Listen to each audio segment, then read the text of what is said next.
Earth had always looked to the stars with wonder, but no one truly expected the stars to look back. It all changed on a crisp autumn morning when Dr. Frank Collins rushed into the NASA control room, clutching a printout of unusual signal patterns. "We've been receiving this for 3 days now," he explained, spreading the papers across the desk. "It's definitely not natural.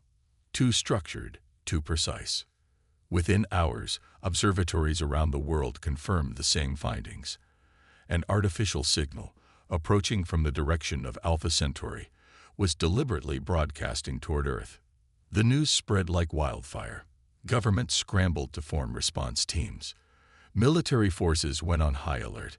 Religious leaders called for calm. For 7 days, Earth held its collective breath. On the 8th day, they arrived. The ship appeared suddenly in orbit, a massive vessel shaped like an elongated diamond, its surface shimmering with an iridescent metallic glow. Smaller craft detached from its sides, descending toward the United Nations headquarters in New York. President Daniel Morris stood with other world leaders on the specially constructed landing platform. His face remained calm, but his knuckles turned white as he gripped the podium. "Remember," he whispered to those nearby, "we represent all of humanity today." The alien craft touched down silently. A seam appeared in its smooth hull, widening into a doorway. From within emerged figures that looked surprisingly humanoid, tall with blue-tinted skin and large, multifaceted eyes. "I am Doral, ambassador of the Galactic Empire," the lead figure announced in perfect English. "We welcome Earth to the community of civilized worlds." Ambassador Samuel Wright stepped forward as Earth's chosen representative. A career diplomat with a steady voice and calming presence, he had been selected after intense global debate. "We are honored by your visit and eager to learn about your civilization," Samuel said, extending his hand in greeting. The aliens did not reciprocate the gesture. Instead, Doral presented a small crystal device that projected a holographic document. "These are the terms of your integration into the Empire," Doral explained. "Study them carefully. We expect your acceptance within 14 Earth days."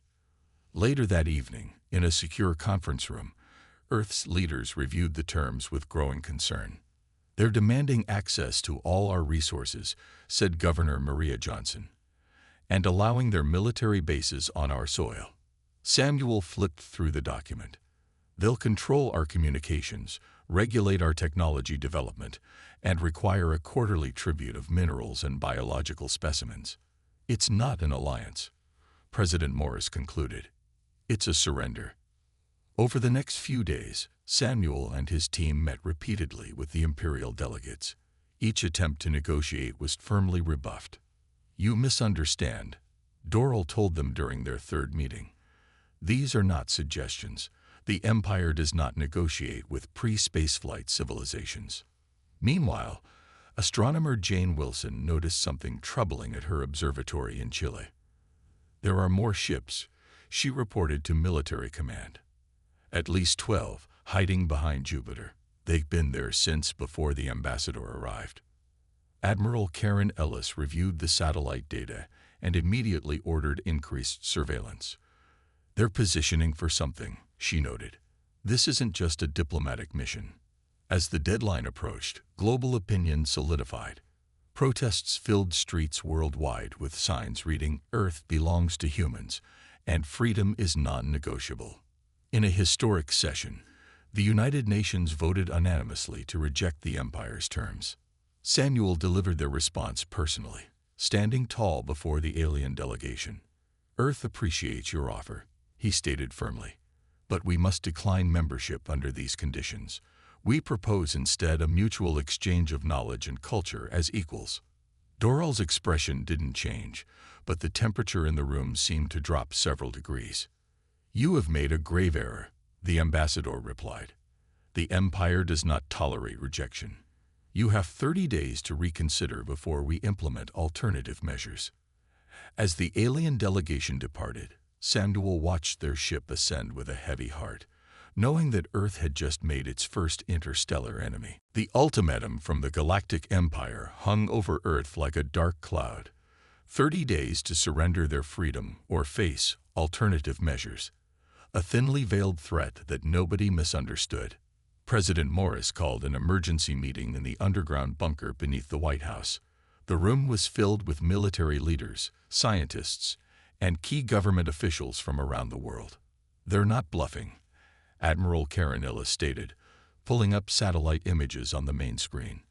"We've confirmed at least 27 warships behind Jupiter, and more arriving daily." The room fell silent as the implications sank in. "What are our options?" asked President Morris. Dr. Gary Peterson, head of the newly formed Alien Technology Research Division, cleared his throat. "We've been studying the materials from their diplomatic shuttle. Their technology is advanced, but not incomprehensible. Their ships use a form of energy shielding we might be able to counteract." "With what?" General Peter Williams demanded. "Our most advanced fighters would be like paper airplanes against their fleet." "Maybe not," interjected Dr. Olivia Grant, rising from her seat at the far end of the table. For days, she had barely left her laboratory. "We've discovered something interesting about their communication systems. They rely heavily on a specific frequency range that might be vulnerable to disruption." As scientists debated possibilities, the United Nations convened in a historic secret session. Representatives from every nation gathered to make a decision that would affect all of humanity. The vote was unanimous. Earth would not surrender. "We need time," President Morris told his closest advisors later that evening. "Time to prepare defenses, to study their technology, to give our people a fighting chance." Ambassador Samuel Wright was summoned to meet with the alien delegation once more. This time, he brought a carefully crafted message. "Earth is considering your generous offer," he told Ambassador Dorrell, choosing his words carefully. "However, our planetary governance requires thorough consultation with all regional authorities. We respectfully request an extension of 90 days to complete this process." Dorrell's multifaceted eyes seemed to shimmer with skepticism. "The Empire does not typically grant extensions. However, since this is your first contact with galactic civilization, we will allow this adjustment period." Behind the scenes, Earth was anything but adjusting. Military bases around the world converted to round-the-clock operations. Scientists worked tirelessly in hidden laboratories. Spacecraft that had once been competitors in a space race were now being modified for defense. 16 days into the extension, Major Susan Cooper made a critical discovery while analyzing transmission patterns from the alien fleet. "They're completely centralized," she explained to Admiral Ellis. "All commands come from the flagship, then distribute outward. If we could somehow disrupt that chain." Meanwhile, beneath the Rocky Mountains, engineers worked to retrofit nuclear missiles with experimental shield-penetrating technology. In the South Pacific, submarine fleets practiced new evasion maneuvers designed to confuse alien tracking systems. On day 42, the first human spy returned from Jupiter. Captain Lisa Garcia had piloted a stealth craft dangerously close to the alien fleet, gathering crucial intelligence. "Their ships are powerful but predictable," she reported, her face haggard from the dangerous mission. "They rely heavily on predetermined formations and seem to have little capacity for improvisation." As Earth prepared for war, Ambassador Samuel made one final diplomatic attempt. He requested a meeting with Dorrell to discuss potential compromises. "Perhaps there's a middle path," he suggested, "a partnership rather than submission." The alien ambassador's response was immediate and cold. "The Empire does not compromise. Your delay tactics are transparent. Our patience ends now." That evening, all communication with the lunar colony suddenly ceased. The first strike had begun, 72 hours before the deadline expired. The war for Earth's freedom had officially started. The lunar colonies fell in less than 6 hours. Imperial forces established a forward base on Earth's moon, positioning weapons that could strike anywhere on the planet below. Communication with the surviving colonists was cut off completely. Earth's first response came from an unexpected source. A small commercial satellite repair facility in orbit suddenly activated hidden military upgrades, launching a barrage of experimental weapons at an Imperial scout ship. The attack caused minimal damage but demonstrated humanity's resolve. "We need to go underground," General Williams announced to the Emergency Council, literally and figuratively. Within days, key military and scientific operations moved to deep subterranean facilities. Cities around the world constructed emergency shelters. Vital industries relocated into mountain bunkers and abandoned mines. Captain Lisa Garcia volunteered for the most dangerous mission yet, infiltrating an Imperial communications relay near Mars. Her small stealth craft, painted with experimental light-absorbing material, slipped past enemy patrols in a daring 12-day mission. "They're talking about us," she reported after returning. "Not just about Earth. There are dozens of worlds under Imperial control, and many are watching our resistance with interest." This revelation sparked a new strategy. If Earth wasn't alone in its desire for freedom, perhaps they could find allies. Dr. Paul Rodriguez led the team working to decode Imperial communications. Day and night, they analyzed patterns and signals, looking for any advantage. "I think we found something," he told Admiral Ellis on the 14th day of the war. "Their ships communicate on predictable frequencies. If we broadcast on those same channels." Meanwhile, remote observatories detected unusual activity from the direction of Arcturus. Strange signals, clearly artificial but distinct from Imperial communications, seemed to be directed toward Earth. Dr. Olivia Grant focused on developing defensive technology. Her team converted an abandoned salt mine into a laboratory where they studied fragments from destroyed Imperial scout ships. "Their shield technology operates on principles we can counter," she explained during a briefing with military leaders. "It's like a frequency lock. Find the right key, and we can break through."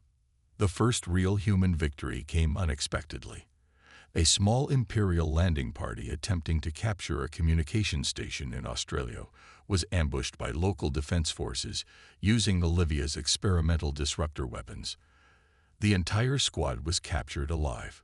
The prisoners provided valuable intelligence. They weren't all willing servants of the Empire. Many were conscripts from conquered worlds, forced to fight under threat of reprisals against their home planets. One prisoner, who identified himself as Krell from the Arcturus system, offered crucial information. "My people have fought the Empire for generations," he told his surprised interrogators. "We've been watching Earth since your rejection of Imperial terms. You're not alone in this fight." With Krell's help, Earth established tentative communication with the Arcturian resistance. Their civilization had been fighting Imperial occupation for over 2 centuries, developing sophisticated methods of evading detection. "The Empire's weakness is their rigid hierarchy," Krell explained. "All decisions flow from the top down. They cannot adapt quickly to unexpected situations." Armed with this knowledge, resistance cells formed around the globe. When Imperial forces landed to secure strategic locations, they found empty facilities or carefully planned traps. The underground war expanded beyond Earth. Small human craft, guided by Arcturian intelligence, began raiding Imperial supply lines. Captain Garcia led a team that captured an entire cargo ship carrying critical technology. By the 60th day of the war, the Empire's easy victory had transformed into a frustrating quagmire. Their massive technological advantage was offset by humanity's resourcefulness and growing alliance with other resistant species. In his private war room, Admiral Zentok of the Imperial fleet received increasingly urgent messages from the Emperor. The subjugation of Earth was taking too long. Example had to be made. The order was given: prepare for a full-scale invasion.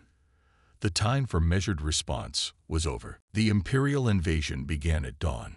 Thousands of drop ships descended through Earth's atmosphere, targeting major cities across the globe.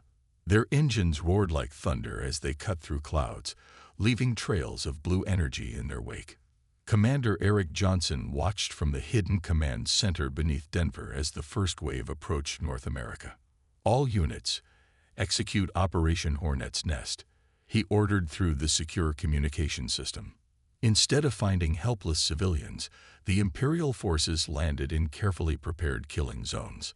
Buildings that appeared intact on their scans were actually hollow shells hiding anti-aircraft batteries. Parks contained camouflaged bunkers with energy disruptors built from captured Imperial technology. In New York, Imperial troops found themselves trapped in Manhattan's narrow streets, unable to deploy their heavy weapons effectively. In Beijing, underground tunnels allowed resistance fighters to appear and disappear seemingly at will. In Cairo, sand-colored drones swarmed Imperial walkers, attaching disruptors to their joint mechanisms. They're fighting differently in each location, reported an Imperial captain to Admiral Zentok. There's no consistent pattern to counter. The Empire had expected submission after a show of force. Instead, they faced determined resistance tailored to each battlefield. Major Stephanie White coordinated civilian evacuations from her mobile command post.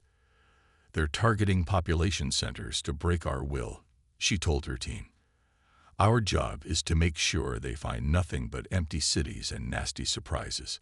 Her network had evacuated millions to prepared shelters in rural areas, caves, and wilderness camps. Where Imperial forces expected to find hostages, they found only resistance fighters with nothing to lose. The Empire's response was brutal. Unable to secure quick victories, they began orbital bombardment of military targets. The ancient city of Rome was partially destroyed. The Panama Canal was rendered unusable. Sydney's harbor was turned into a smoking crater. Yet Earth continued to fight. Lieutenant Ryan Burke led a desperate mission to capture an Imperial command shuttle. His team of 12 soldiers used Arcturian cloaking technology to board the vessel while it resupplied at the lunar base. "We need that navigation system intact," Ryan reminded his people as they moved silently through the ship, "and any officers are high-value captures." The mission succeeded beyond expectations. Not only did they secure the vessel and its critical technology, but they captured Sub-Commander Drevin, the highest-ranking Imperial officer yet taken prisoner. Drevin's interrogation revealed the Empire's greatest weakness. "The entire fleet relies on synchronized attack protocols," explained Ryan at the Emergency Council meeting. "Every major offensive must be approved through Central Command. They can't adapt on the fly." This intelligence led to Earth's first major victory. When the Empire launched a coordinated attack on the remaining space elevators in Ecuador and Kenya, Earth forces were waiting. Using the captured command codes, they transmitted false orders to a third of the attack fleet, sending them to the wrong coordinates. The resulting confusion allowed Commander Johnson's aerospace fighters to engage the disorganized Imperial forces. For the first time, humans destroyed more ships than they lost. "They don't understand independent action," Johnson explained afterward. "Each commander waits for orders instead of reacting to the situation. We're teaching them a painful lesson in human improvisation." Admiral Zentok, facing unprecedented losses, requested reinforcements from the Imperial core worlds. His request revealed another crucial fact. The Empire was stretched thin, maintaining control over dozens of rebellious worlds. The war entered a new phase. Earth transitioned from desperate defense to strategic counterattacks. Captain Lisa Garcia led raids against Imperial supply depots. Dr. Olivia Grant's improved disruptor weapons were distributed to resistance cells on other subjugated planets. For the first time, Imperial leaders faced an uncomfortable reality. Earth wasn't just defending itself. It was becoming the catalyst for a multi-system rebellion that could threaten the Empire's very existence. The first major human victory had been won, but the real war was just beginning. The captured Imperial shuttle proved more valuable than anyone had anticipated. Beyond its navigation system and communication array, it contained a complete database of all worlds under Imperial control. "There are hundreds of them," Lieutenant Kevin Murphy said as he scrolled through the star chart. "Some have been under Imperial rule for thousands of years." Earth's leadership wasted no time. Using the shuttle's communication systems, they began broadcasting messages to other subjugated worlds. The broadcasts were simple. Earth fights for freedom. You are not alone. The Empire can be defeated. The response wasn't immediate, but it was powerful. First came hesitant signals from nearby systems, then stronger transmissions from more distant worlds. Many were afraid, but others had been waiting for this moment. "My people have preserved our ancient freedoms in secret mountain communities," said the representative from Proxima Centauri. "We can provide fighters. The Empire uses our planet for mining," transmitted a leader from the Ta City system. "We control the workers. We can disrupt their supply chains." Dr. Amanda Powell led the team studying Imperial technology. In her underground laboratory in New Zealand, she made a breakthrough that would change the course of the war. "Their ships are connected through a quantum network," she explained to the assembled military leaders. "If we can access one ship's systems, we can potentially disrupt an entire battle group."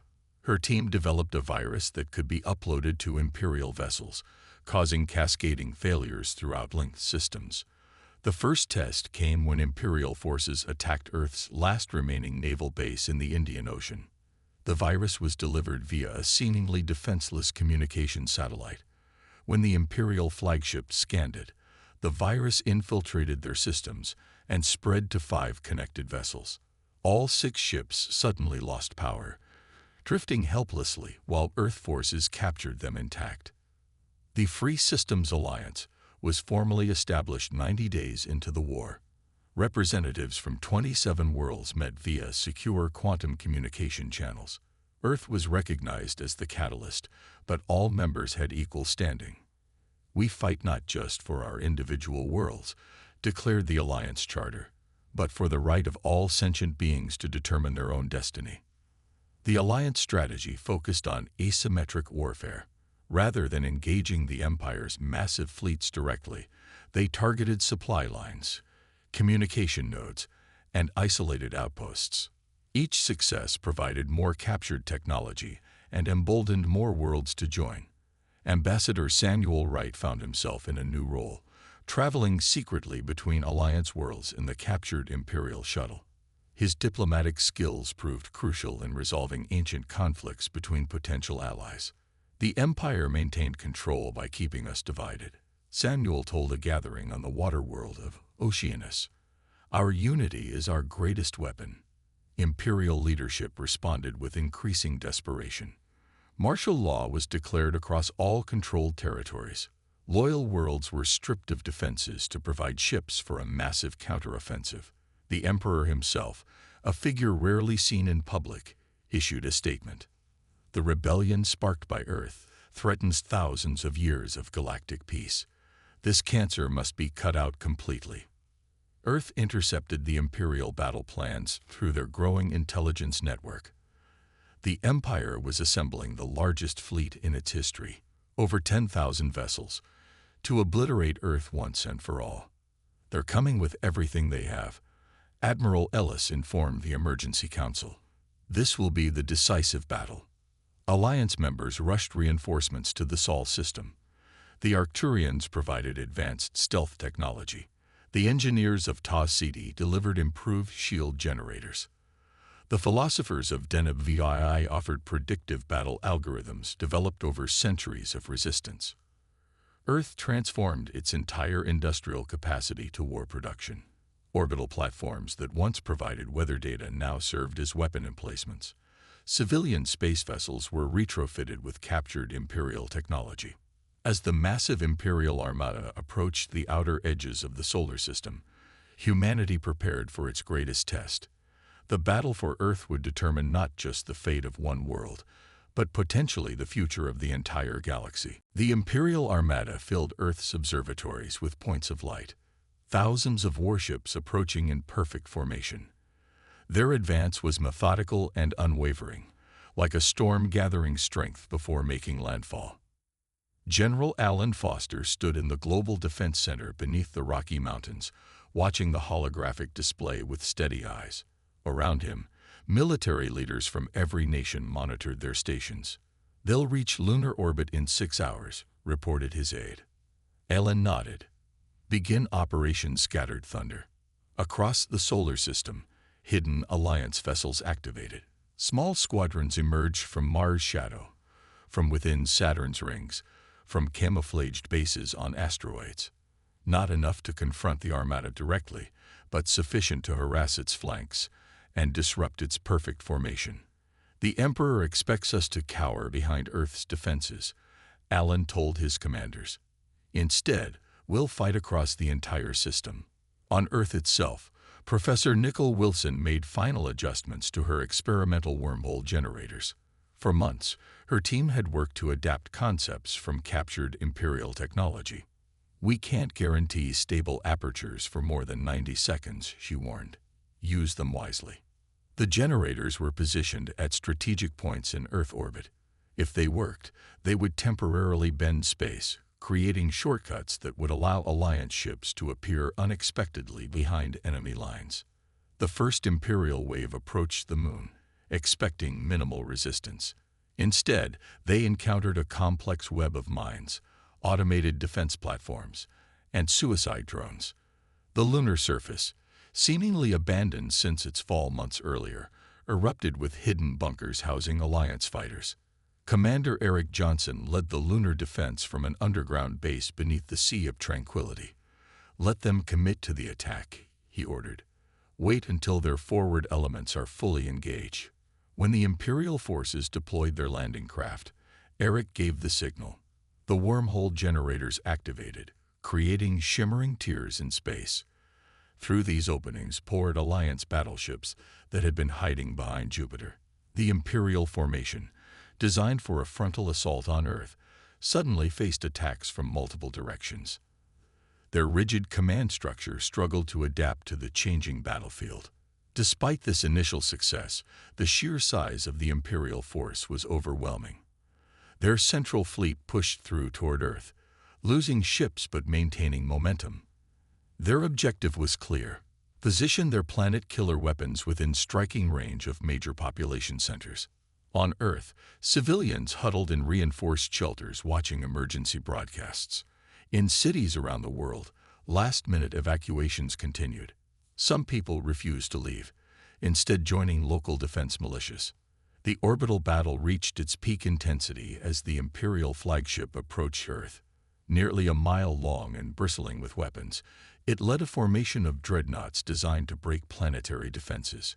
Captain Jason Miller commanded Earth's last defensive line, a mixed fleet of retrofitted human vessels and captured Imperial ships. His orders were simple but nearly impossible: prevent the flagship from deploying its main weapon.